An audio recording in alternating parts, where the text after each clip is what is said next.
Welcome to another day, another unboxing. I've got the Motorola Moto G Power here. The second one this year. This is actually the 2022 model technically because it's the end of 2021. And this is a very affordable $200 in the US phone. There's also a $250 version with a little bit more storage. But let's dig in because this is actually, for the US market, a pretty decent price and a pretty decent set of specs. As you can see, this is what the box looks like. It's been a little beat up in travel here, but none of that matters, right? We're just going to open it up.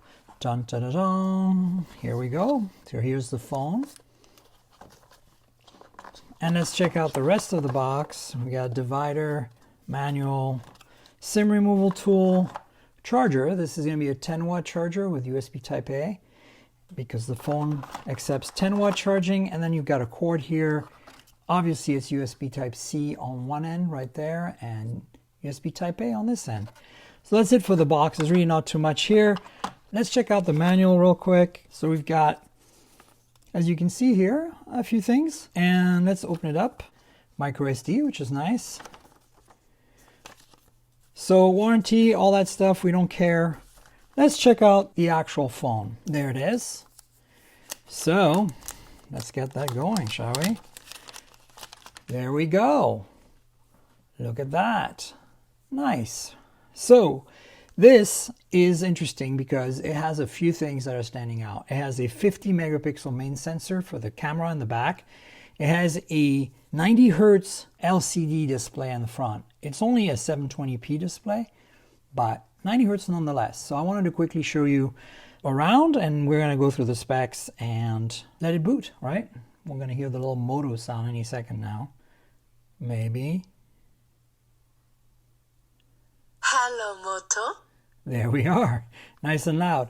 So, as I said, it's a 6.5-inch display in the front. It is a 720p display, so nothing too crazy. As you can see, there's a lot of bezels here, you know, $200 price point, a lot of chin, that's to be expected. But it does have a hole punch, which in this category is, you know, not too common. You know, usually you see a teardrop or something like that. That front-facing camera is an 8 megapixel f/2.0 with 1.1 micron pixels, so, you know, pretty much standard fare. And again, this is a 90 Hertz LCD panel, and that's what I think is kind of unique for the US, at least in this price point. I wish it was a 1080p panel. That would have really sealed the deal, but still, nonetheless, a pretty good setup. Now let's talk about these rear cameras because, as I said, 50 megapixel main sensor. That's pretty cool. So you get 50 megapixels, 1.3 micron pixels, and f/1.8, and it does 4:1 pixel binning on that. Pretty nice. Then you have two 2 megapixel sensors, basically sticker cameras, like I like to call them. There's a macro with 1.75 micron pixels and f/2.4, and a 2 megapixel depth sensor with also 1.75 microns and f/2.4. And there's the fingerprint sensor on the back panel right here, as you can see. Yeah, pretty standard fare for this price point. This camera system should be interesting though. No ultra wide, which I think is a little disappointing, but I would have preferred an ultra wide instead of those two 2 megapixel cameras, especially the depth sensor is pretty useless and the macro is going to be, you know, pretty poor because it doesn't have autofocus. But, you know, that 50 megapixel main sensor should be interesting at that price point. Again, you know, in China you can get phones at this price point that have 50 megapixel, 90 Hertz display and all that. But in the US, through carriers, this is a pretty rare occurrence. So, of course, an LED flash. And Moto is telling us that this industrial design here with this kind of oblong, oval-shaped, rectangular camera pod that's more on the shallow side is going to become their future kind of design language. So this backing here is plastic and it's textured, so it won't fall off your hands too easily. It's pretty good to grip. Let me walk you through the edges quickly. So we've got, as you can see here, not too much on the right-hand side. You get the volume rocker power lock key, which is rich, nice. Then on the bottom here, you have a speaker, USB Type-C port, and microphone, primary microphone. And here on the left-hand side, you have the SIM tray, which is also a micro SD tray, which is nice. And on top here, you have a headphone jack and a secondary microphone, which is, you know, again, pretty standard stuff.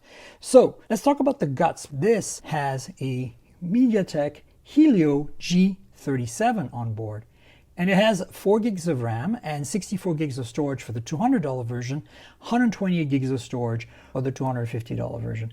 So, that's what you get. Of course, you can expand that with a micro SD, which is nice. It has an IP rating of IP52, so it's kind of splash resistant, not really water resistant.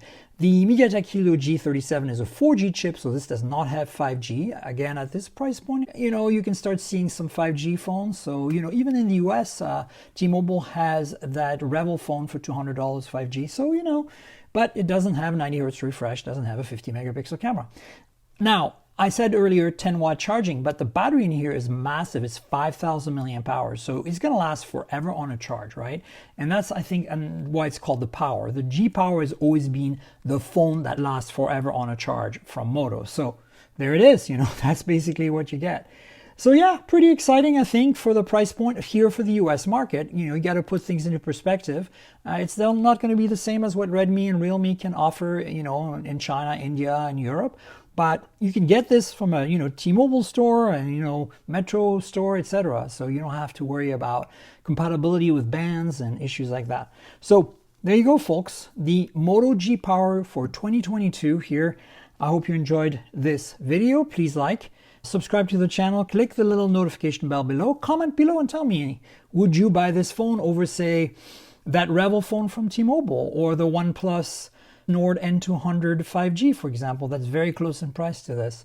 Tell me what you think. And remember to subscribe to the podcast at mobiletechpodcast.com or on Google Podcasts, Apple Podcasts, Pocket Casts, everywhere good podcasts can be found, even Spotify. So please subscribe. If you want my thoughts on this phone, you'll have to listen to the podcast, so check it out. And that's it, folks. I'll have another video for you soon. So until then, cheers, everybody.